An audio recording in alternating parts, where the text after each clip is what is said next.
शुरू करें। हेलो, नमस्कार। मेरा नाम जगदीश सिंह और आगथू में आपका स्वागत है। तो अपने चैनल के बारे में हमने कल आपसे बहुत कुछ बातें बताई इंट्रोडक्टरी पार्ट में, तो ज़्यादा समय ना लेते हुए हम आज के विषय पर आते हैं। तो आज का विषय ये है कि लोकतंत्र का जो चौथा स्तंभ माना जाता है और उसके ऊपर बहुत सारी चीज़ें देश की निर्भर करती हैं, वो है हमारा मीडिया। मीडिया के सहारे हम बहुत सारी इन्फॉर्मेशंस लेते हैं और एक दूसरे से बातें करते हैं, उसी हिसाब से रिएक्ट भी करते हैं। तो कुछ चीज़ें समाज में बहुत सारी ऐसी भ्रांतियाँ फैलती हैं मीडिया के माध्यम से, और कुछ अच्छे कार्य करने वाले लोग भी हैं इस दुनिया में जिनको गलत साबित कर दिया जाता है बल के ऊपर। तो उस बारे में हमारे जो एक बड़े मित्र हैं, हमारे बड़े भाई हैं सुनील जी, वो आपसे कुछ बातें कहना चाहते हैं। आइए देखते हैं क्या कहना चाहते हैं, क्या हमें जानकारियाँ मिलती हैं। सुनील जी, कुछ शब्द बताइए, आप क्या कहते हैं। सबसे पहली चीज़ तो कल हम लोग ने वादा किया था आपसे कि ज़रूरी नहीं है कि हम लोग इस चैनल के ऊपर सिर्फ इंटरटेनमेंट से रिलेटेड ही चीज़ें डालेंगे, केवल हंसी मजाक से रिलेटेड चीज़ें डालेंगे, बल्कि सामाजिक सरोकार से संबंधित मुद्दों को भी हम लोग बड़ी गंभीरता के साथ इस प्लेटफॉर्म के ऊपर आपके सामने रखने वाले हैं। जैसा कि मित्र जगदीश ने बताया कि आज हम लोग लोकतंत्र के चौथे स्तंभ यानी कि मीडिया के ऊपर चर्चा करने वाले हैं। तो अपनी बात शुरू करने से पहले मैं एक छोटा सा डिस्क्लेमर दे देना चाहता हूँ। जी, अवश्य, वो बहुत ज़रूरी है। आज के समाज में ये बहुत ज़रूरी है। बिल्कुल। और वो डिस्क्लेमर ये है कि आज जितनी भी बातें मैं बोलूँगा उसके सभी पात्र वास्तविक हैं और उनका किसी न किसी जीवित व्यक्ति के साथ सीधा सीधा संबंध है। जो कि एक व्यंग्यात्मक डिस्क्लेमर आपको लग रहा होगा, क्योंकि आमतौर पर अमूमन आप सुनते होंगे कि इस चीज की कहानी का पात्र का किसी भी मुख्य व्यक्ति से संबंध नहीं है, पर यहाँ पर उसका विपरीत है और कारण वो आपको स्टोरी लाइन में अभी सब कुछ पता चलेगा। तो सुनील जी, शुरू करते हैं हम लोग। तो पहली चीज तो ये कि मीडिया जो है वो किसी भी चीज को इतनी ताकत रखता है कि किसी भी झूठ को सच और सच को झूठ साबित कर सकता है। जी। तो मेरे जो ऑब्जर्वेशंस रहे हैं मीडिया को लेकर के, और स्पेशली आज जो हम डिस्कशन का मुद्दा लेकर के चल रहे हैं वो स्पेशली मार्च में जब से लॉकडाउन लगाया गया है तब से लेकर के और अब तक जितने भी इलेक्ट्रॉनिक मीडिया में, फिर से मैं स्पष्ट कर दूं, आज हमारा मेन टारगेट इलेक्ट्रॉनिक मीडिया है। प्रिंट मीडिया और सोशल मीडिया के बारे में हम लोग फिर कभी डिस्कशन करेंगे, क्योंकि ये मास को ज्यादा प्रभावित करता है। बिल्कुल। चूंकि ज्यादा मास को प्रभावित करता है इलेक्ट्रॉनिक मीडिया, इसलिए हम लोग इलेक्ट्रॉनिक मीडिया के ऊपर फोकस रहेंगे। तो अगर आप मार्च से लेकर के और अब तक का जितना भी डिबेट है, चाहे वो कोई भी न्यूज चैनल हो, अगर आप उसे उठा करके देखें तो जितने भी सामाजिक सरोकार के मुद्दे हैं वो मुद्दे कहीं ना कहीं पीछे छूटते चले जा रहे हैं और व्यर्थ के बकवासबाजी, बकलोलबाजी, तमाम तरीके के फालतू डिबेट्स ऑर्गेनाइज किए जा रहे हैं न्यूज चैनल्स के ऊपर।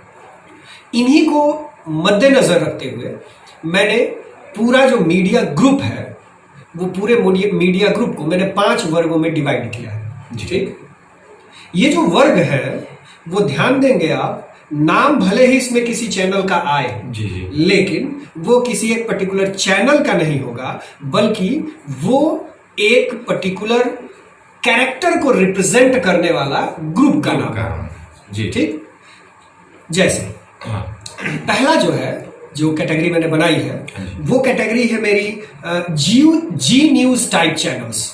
यहाँ पर आपने मैं टाइप चैनल्स कह रहा हूं, किसी को इंगित नहीं कर रहे हैं। मैं जी न्यूज की बात कर रहा हूं। जी न्यूज जैसे दूसरे तमाम चैनल्स जो इसी तरीके के कंटेंट, ध्यान रखेंगे यहाँ मुख्य विषय हमारा कंटेंट है कि कंटेंट कैसा दिखाते हैं, उस बेसिस पर हम ये क्लासिफिकेशन ले रहे हैं।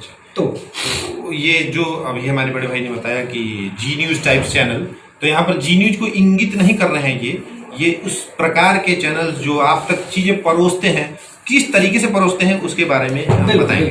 तो जी न्यूज टाइप चैनल्स वो चैनल्स हैं जो देशभक्ति का ठीका लेकर के घूम रहे हैं, यानी ऐसे सभी चैनल्स जिनके ऊपर देशभक्ति का ठेका दे दिया गया है, जो पूरी तरीके से देशभक्ति को सर्टिफिकेट्स जैसे कह सकते हैं कि बांट रहे हैं, ऐसे चैनल्स को मैंने जी न्यूज चैनल्स की कैटेगरी में शामिल किया है।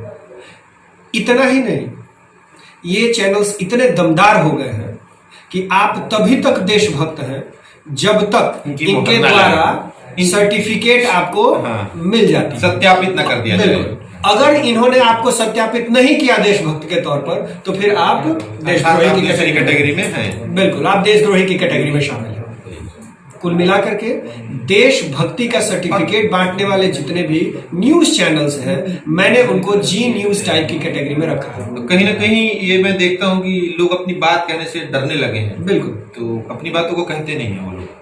तो देखिए ऐसा है ना कि कभी भी पुराने समय से लेकर या अभी भी जी, हमेशा मीडिया के ऊपर जो सत्तारूढ़ सरकार रही है, दल रहा है, उसका प्रभाव ज्यादा दिखा है।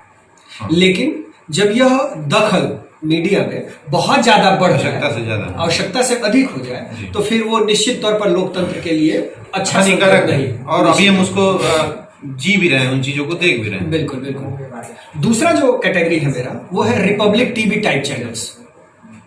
अब नाम से आप समझ रहे हो, दुनिया में सबसे ज्यादा मृदुभाषी, सबसे कम बोलने वाला, सबसे कम चीखने चिल्लाने वाला अगर कोई डिबेट शो है, तो वो जो भी दिखा रहा हो, वो सारे के सारे न्यूज चैनल्स रिपब्लिक टीवी की कैटेगरी में रखे जाएंगे।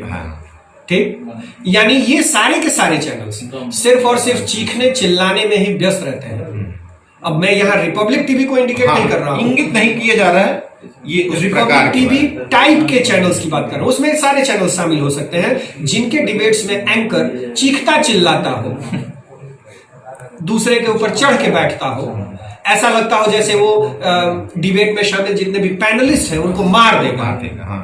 तो ऐसे लोगों को, ऐसे न्यूज चैनल्स को हम रिपब्लिक टीवी टाइप चैनल्स में क्लासिफाई कर रहे हैं। तीसरा जो चैनल है हमारा, वो है आज तक टाइप चैनल्स।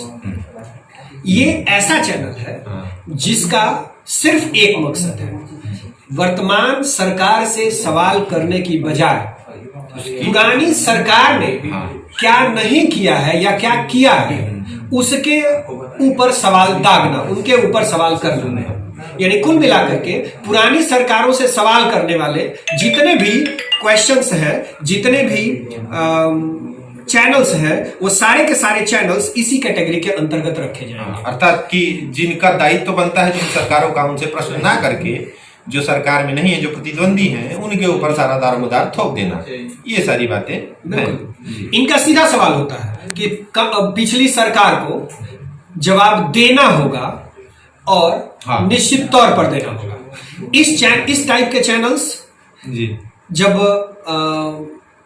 बात आती है अपने ऊपर, तो यहां तक कह सकते हैं कि पूरी की पूरी जो गलती है, वो लड़ाइयां जब होती हैं और उसमें सैनिक हमारे शहीद होते हैं, तो ऐसी परिस्थिति में ये चैनल्स हमारे सैनिकों को ही दोषी ठहराने का भी काम ये कर लेते हैं। उसमें क्षण मात्र भी सोचते नहीं, क्या कहना है, क्या नहीं कहना है। चौथा एक चैनल है एनडीटीवी टाइप चैनल्स। ये वो चैनल्स हैं जो बाकी के गैर जरूरी मुद्दे तो उठाते ही हैं, लेकिन इनके मैक्सिमम डिबेट्स, अधिकतर डिबेट्स में गरीबी, अर्थव्यवस्था, रोजगार, बाढ़, ऐसे तमाम मुद्दों को, कोरोना से संबंधित ऐसे तमाम मुद्दों को उठाने की कोशिश की जाती है। लेकिन इसके बावजूद क्रिटिसिज्म भी इनको बहुत ज्यादा झेलना पड़ता है। लोग इनके इन्हीं सब मुद्दों को उठाने की वजह से इन्हें देशद्रोही तक की कैटेगरी में शामिल कर लेते हैं। मुख्यतः सत्ताधारी जो लोग हैं इनको दबाने की कोशिश करते हैं, क्योंकि इनके जो सवाल होते हैं वो सत्ताधारी पार्टियों के या सत्ताधारी दल के खिलाफ इसलिए ये कोशिश में रहते हैं कि ये उनको दबाने की कोशिश करें, उन्हें प्रताड़ित करने की कोशिश करें, तमाम तरीके के हथकंडे अपनाने की कोशिश करते हैं। कुल मिलाकर के गैर जरूरी मुद्दे तो इन चैनल्स पर आते ही हैं, लेकिन साथ ही साथ अधिकतर समय पर, अधिकतर प्राइम टाइम्स में ये जरूरी जो मुद्दे हैं उनको भी उठाने का प्रयास कर रहे हैं। चौथा जो चैनल है हमारा, वो है सुस्त दूरदर्शन टाइप चैनल, अजगर टाइप, अजगर की चाल जैसे होती है। तो ये हर तरीके के मुद्दों को उठाते हैं, लेकिन कंसिस्टेंसी बनी रहती है, कंसिस्टेंसी बनी रहती है, जैसे कह सकते हैं। बिल्कुल हर तरीके के मुद्दों को उठाते हैं और जितना जरूरी है केवल उतना ही बोलते हैं। जितना समाचार में मौजूद हो उतना ही समाचार में वो बोलते हैं, इससे ज्यादा बकवासबाजी उनमें नहीं होती है। जी। कुछ तो ऐसे भी चैनल हैं जो भाई साहब तो बता ही रहे हैं, कुछ तो ऐसे भी हैं जैसे लगता है उनको बीपी की बीमारी है, चाहे जो सोना है तो जाग जाइए, ये हो गया वो हो गया, ऐसी भी चीजें मैंने देखी हैं। बिल्कुल बिल्कुल डरा करके एंकर जो है वो दर्शकों को डरा करके आपको मानना पड़ेगा, और हाँ बिल्कुल मानना पड़ेगा, जबरदस्ती मानना, वो एग्जिस्टेंस में हो या ना हो। बिल्कुल ऐसे भी चैनल हैं, तो देखते हैं आगे। अगर बात करें हम इन न्यूज चैनल के कंटेंट्स की, तो मार्च में जो सबसे गर्मा गर्म कोरोना को लेकर के जो सबसे गर्मा गर्म मुद्दा था वो थी कनिका कपूर। हाँ, कनिका कपूर ऐसा लगा जैसे कनिका कपूर देशद्रोही साबित कर दी। हाँ। सारे न्यूज चैनल्स ने मिलकर के कनिका कपूर और उसके पूरे परिवार को देशद्रोही साबित करने की कोशिश की। जी, अभी देखिए परिवेश बदल गया, सारा कुछ बदल गया। बिल्कुल बिल्कुल आज की परिस्थिति, कनिका कपूर के बाद अगला टारगेट कौन बना? तो अगला टारगेट न्यूज चैनल्स के लिए टारगेट, सॉफ्ट टारगेट वो बना तैमूर की, सैफ अली खान और करीना कपूर के बेटे तैमूर जी। उनके ऊपर भी डिबेट्स चालू किए गए। एक न्यूज एंकर ने तो जब कहा कि मुझे तैमूर से बात करनी है, तो सैफ अली खान जी, मजे की बात बताऊं, सैफ अली खान जी उठ करके गए तैमूर को लाने के लिए। आकर के उन्होंने जवाब क्या दिया? जवाब दिया कि Taimur is on potty now, यानी इस समय वो पोटी कर रहा है। कितनी विशेष न्यूज दिखाई गई है, कितनी विशेष न्यूज दिखाई गई है। राष्ट्रीय चैनल पर हम तैमूर बच्चे की पोटी का डिस्कशन कर रहे हैं, पता नहीं क्या हो रहा है। मतलब इतने जरूरी मुद्दे भी हैं हमारे पास, पर पोटी उससे कहीं ज्यादा लगती है इन न्यूज चैनलों को जरूरी कि वो दिखाते हैं इन चीजों। मार्च के महीने में कोरोना को लेकर के लोगों को खूब डराया गया। हाँ। और आज की स्थिति है कि न्यूज चैनल्स पर कोरोना की खबरें बहुत कम दिखाई देती हैं। तो कुल मिलाकर के टारगेट सेट करते हैं ये लोग। तो हाँ, मुझे आज का मैं आपको बताऊं जी, आज के का जो सबसे सॉफ्ट टारगेट बना हुआ है, हाँ जी, CBI, investigation bureau, CID, Mumbai police, Bihar police, इन सबका इन्वेस्टिगेशन एक तरफ और न्यूज चैनल्स का इन्वेस्टिगेशन एक तरफ। ये दो एग्जीक्यूटिव बॉडीज हो गई हैं। पहले तक तो एक ही एग्जीक्यूटिव बॉडी होती थी, पर अब न्यूज चैनल अलग है। न्यायालय सुशांत सिंह मर्डर केस में या सुशांत सिंह के तथाकथित मर्डर केस में, चूंकि अभी तक वह आत्महत्या का केस है, इसलिए मैं उसे तथाकथित मर्डर कहूंगा, क्योंकि ये न्यूज चैनल्स की ही देन है कि हम उसे मर्डर कह रहे हैं। वरना अभी तक ना तो सीबीआई ने ना ही कोर्ट ने, किसी भी कोर्ट ने ये कहा है कि वह मर्डर का केस है। न्यायालय ने जब मुंबई पुलिस से यह ले करके केस और सीबीआई को सौंपा, तो उसमें भी उसने यही कहा कि सीबीआई सुशांत सिंह के जो सुसाइड का केस है उसको री इन्वेस्टिगेट करेगी, ना कि ये कहा कि सुशांत सिंह के मर्डर को इन्वेस्टिगेट करेगी। हाँ जी। आज का समय यह है कि पूरा का पूरा मीडिया, पता नहीं रिया चक्रवर्ती दोषी है या नहीं है, लेकिन पूरा का पूरा मीडिया आज रिया चक्रवर्ती को चरित्रहीन, वैश्या और नशाखोर, झूठा, मक्कार और पता नहीं क्या क्या घोषित कर चुका है। जी जी, मान लेते हैं, प्रमाणित कर चुका है। मान लेते हैं थोड़ी देर के लिए वो है, दोषी है, मान लेते हैं कि दोषी है, लेकिन उसके बावजूद उसके कैरेक्टर एसिसिनेशन का कोई भी हक नहीं है इन न्यूज चैनल्स को। क्या होगा अगर रिया चक्रवर्ती दोषी साबित नहीं होती है? तो उस दौरान आज के समय में जो उसका चरित्र हनन किया जा रहा है, उस चरित्र हनन का जिम्मेदार कौन? और नो डाउट अगर वो है तो बात की बात है कि अभी जितनी चीजें कही जा रही हैं उसके बारे में, तो वो माना जा सकता है कि चलिए सही कही गई, लेकिन अभी कुछ तय तो नहीं है। बिल्कुल, अभी तो कुछ सिद्ध नहीं हुआ है, तो हम क्या कह सकते हैं? ये इस आधार पर कहा जा रहा है। अगर वह दोषी है तो इसका फैसला जो है वो न्यायालय करेगा। न्यायालय फैसला करेगा, उसे सजा देगा, उसे सजा मिलनी चाहिए। लेकिन जब तक दोषी नहीं है तब तक हमें उसे क्या किसी भी अपराधी को, किसी भी क्या कहेंगे उसको, जो अपराध में पकड़ा गया, एक्यूज्ड है, उसको तब तक अपराधी नहीं कह सकते, उसका तब तक चरित्र हनन नहीं कर सकते जब तक वह दोषी साबित न हो जाए। तो ये जो मुद्दा इन्होंने लाया, इस चीज को बस इसलिए दिखाना था कि मीडिया किस तरीके से प्रभावित कर देती है किसी की लाइफ को और किस समाज को। तो ये जो रिया का मैटर बताया इन्होंने, वो इसमें मीडिया का क्या रोल था वो यही रोल था कि वो चीजें थोड़ी सी भी होती है लेकिन वो वैश्विक स्तर पर फैल जाती है और उससे आपको मानसिक स्तर पर या फिर फाइनेंशियली बहुत तरीके से आपके ऊपर प्रभाव पड़ जाता है। मान लीजिए अगर रिया चक्रवर्ती के इस केस को ही मैं देखूं और अगर मान लेते हैं कि लोगों में गुस्सा है रिया चक्रवर्ती के प्रति, जो भी सुशांत सिंह के फैंस हैं उनके अंदर गुस्सा है, क्या होगा अगर रिया चक्रवर्ती कहीं मार्केट में दिख जाए, अकेले कहीं पब्लिक प्लेस पर दिख जाए, क्या उसकी जान के ऊपर खतरा नहीं मंडरा रहा है? इसकी चिंता कौन करेगा? नो डाउट सुशांत से सबको लगाव था, हमें भी है, इन्हें भी है, सबको है, पर हम तो बात इतनी कह रहे हैं कि किसी बात को तय इतनी जल्दी नहीं किया जा सकता है, वो प्रोसेस में है, चल रही है, लेकिन ये जो मीडिया है अपना रोल बहुत अलग तरीके से अदा कर रहा है, इसको ऐसे नहीं करना चाहिए। यहाँ ये बातें हैं।